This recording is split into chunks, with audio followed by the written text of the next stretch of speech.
अगर आपको बहुपद पॉलिनोमियल का कॉन्सेप्ट सही से समझ में आ गया तो आपकी आधी मैथ्स आसान हो जाएगी। आज हम इसे जीरो लेवल से समझेंगे। हेलो स्टूडेंट्स, आज हम कक्षा 10 के सेकंड चैप्टर है बहुपद पॉलिनोमियल, इसके बारे में बात करते हैं। बहुपद की बेसिक परिभाषा क्या होती है आपने कक्षा 9 में पढ़ा होगा। इस प्रकार से कोई चर और अचर से जो व्यंजक मिलकर के बनता है उसको हम बहुपद कहते हैं। जैसे कि एक एग्जाम्पल हम यहाँ पर ले रहे हैं बहुपद का। इस प्रकार से ये जो कॉन्सेप्ट है ये हम लोगों ने 9th क्लास में सीखा हुआ है। आज हम इसके आगे की बात करेंगे। इस चैप्टर में क्या क्या खास होने वाला है। इस चैप्टर में हम बहुपद के कुछ प्रकार पढ़ेंगे, जैसे कि नंबर 1 रैखिक बहुपद, जिसको बोलते हैं लीनियर पॉलिनोमियल।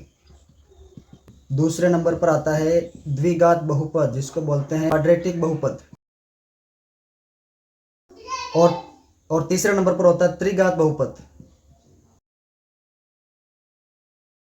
रैखिक बहुपद वह होता है जिसकी घात 1 होती है, ऐसा बहुपद जिसकी चर की घात 1 हो। द्विघात बहुपद में चर की घात 2 होती है।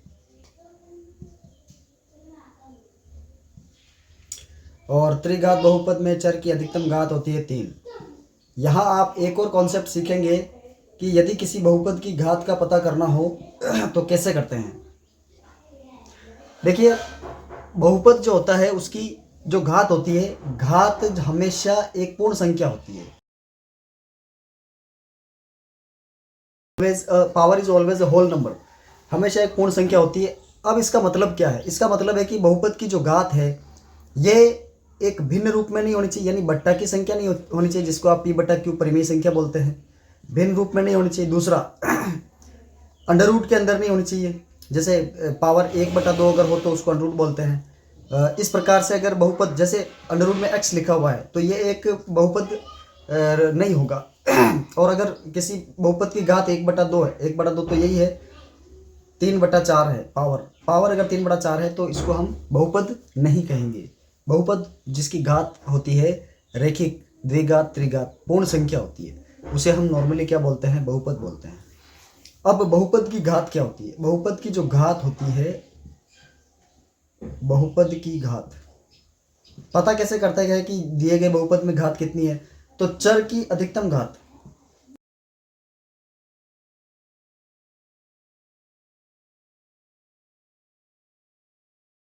इसके अलावा हम पढ़ेंगे बहुपद के शून्य। शून्य क्या होते हैं?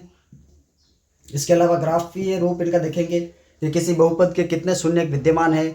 ग्राफ एक्स एक्सिस और वाई एक्सिस को जहां डिवाइड कर रहा है उस हिसाब से ये सारी चीज़ें हम आपको बताने वाले हैं इस चैप्टर के अंदर। क्वेश्चन एक्सरसाइज 2.1 का पहला प्रश्न हम देख लेते हैं। इस प्रश्नावली के अंदर अपने को एक ही सवाल दे रखा है। यहाँ हमें पूछा गया है कि इनके शून्य ज्ञात कीजिए। ये जो डायग्राम दे रखे हैं हमको इनको देख करके शून्य ज्ञात करना, लेकिन एक बहुपद दे रखा है y = px। हमें ये बोला गया है कि px के शून्य ज्ञात करो। अब क्वेश्चन आप लोग बुक में देख सकते हैं, मैंने यहाँ मेंशन नहीं किया है, फोटो डाल देते हैं, आपको एक बार प्रश्न दिखा देते हैं। हमें बोला गया है कि y = px के शून्य ज्ञात कीजिए। अब यहाँ शून्य कैसे पता करेंगे? y = px है तो हमें x की जगह x अक्ष को देखना। इसके अंदर x अक्ष कौन सा है? ये x अक्ष है, ये y अक्ष है। x अक्ष को यदि ग्राफ का जो रेखा है या फिर जो कर्व है, जो वक्र है, वो अगर x अक्ष को कहीं ना कहीं प्रतिच्छेद करे, स्पर्श करे, तो वहां पर x के जितनी बार स्पर्श करेगा उतने ही उसके शून्य होंगे। तो यहाँ पर जो है कहीं पर भी x अक्ष को प्रतिच्छेद नहीं कर रहा है, इसके समांतर जा रहा है, तो ये कभी x अक्ष को काटेगा नहीं। तो इसमें हम बोल देंगे कि यहाँ पर इसके जो शून्य के बिल्कुल 0 है। यहाँ इसके शून्य के 0। यहाँ आप देख सकते हैं कि x अक्ष को एक बार प्रतिच्छेद करके जा रहा है वक्र, तो यहाँ पर जो इसके शून्य होंगे ये होंगे 1, यानी 1, शून्य 1 होगा। इसमें x अक्ष को ये 3 बार प्रतिच्छेद कर रहा है, 1 2 3, तो यहाँ पर इसके शून्य होंगे 3।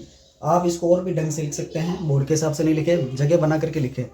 और यहाँ जो शून्य है वो 2 है। यहाँ शून्य का आप देखिए 1 2 3 4, यहाँ 4 शून्य है और यहाँ शून्य स्पर्श करके जा रहा है, तो एक बार ही गिनना, 1 2 3, यहाँ पर शून्य 3 है। तो पहला प्रश्न हमने इस तरह से सॉल्व करना है। अगर मान लो ये प्रश्न कभी इस नेचर में आता है कि x = py, तो फिर आपको फिर yx को देखना है, तो ये भी आप लोग ध्यान रखें। नेक्स्ट वीडियो में हम ये देखने वाले हैं कि किसी बहुपद के शून्य कैसे पता करते हैं, शून्यकों के बीच में संबंध कैसे ज्ञात करते हैं, एक द्विघात समीकरण द्विघात बहुपद को कैसे हल करते हैं, x की वैल्यूज़ कैसे निकालते हैं। एक बहुपद के अंदर यदि रेखिक बहुपद है तो उसका एक ही सोल्यूशन होगा, एक हल होगा, तो उसका एक ही शून्यक होगा। अगर द्विघात बहुपद है तो उसके चर की जो घात है वो 2 होती है, तो वहाँ पर शून्यकों की संख्या 2 होगी। त्रिघात बहुपद में हमें वैसे पूछा नहीं जाएगा, लेकिन थोड़ा सा इंट्रोडक्शन उसका भी देंगे।